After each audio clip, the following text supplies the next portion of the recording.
This man was given a mysterious and bizarre assignment, to hang mines from the cliff walls daily, preventing horrible monsters from escaping. He lives dozens of meters above the ground, on the opposite side of the canyon. There's another bunker exactly like it. There's no contact between them, and this mission is even more top secret. Levi is not only cut off from the outside world, Levi had to stay here alone for a year. Jack explained the mission in detail and left, but no one could have predicted that it was all a trap. There was a huge conspiracy behind it all. What's even more shocking, Jack was just picked up and thrown down. No one will get out of here alive with this secret. Levi's day-to-day work seems simple, but there was no room for complacency. He needs to check that the radar in the canyon is working, check the canyon's security fence for breaches, and make sure the heavy machine guns are fully loaded. Then he reports back to headquarters once a month. The rest of the time was spent in the bunker.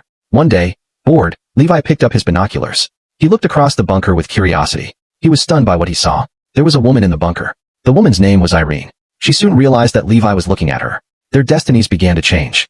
At night, a curious Levi couldn't help but peek at Irene. Irene blew out the candles. When she noticed Levi's mind was full of questions. Why would a woman come here to guard the tower? He didn't know that Irene was a top assassin. She just killed a big shot not long ago. In order to avoid this overwhelming pursuit, Irene had to come to this isolated place to find a little peace and quiet.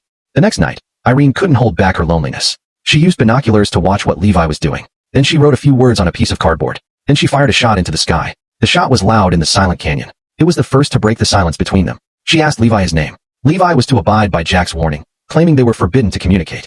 But Irene wasn't going to stop there. She raised her sniper rifle and shot Levi's teacup and made a series of provocative gestures. With a teasing look in her eye, Levi felt his dignity was being challenged. He quickly raises his gun and takes aim and broke Irene's bottle with a single shot. But to his surprise, Irene wasn't angry. Instead, she applauded with her hands up in the air. She even held the bottle above her head and asked Levi to shoot again, as if to test his skill and courage. Suddenly Irene's face changed, as if she saw something terrible. Rushing to signal Levi's feet were in danger, Levi immediately looks down the tower. A group of dark shadows were climbing up the canyon, and the mysterious creatures are trying to escape.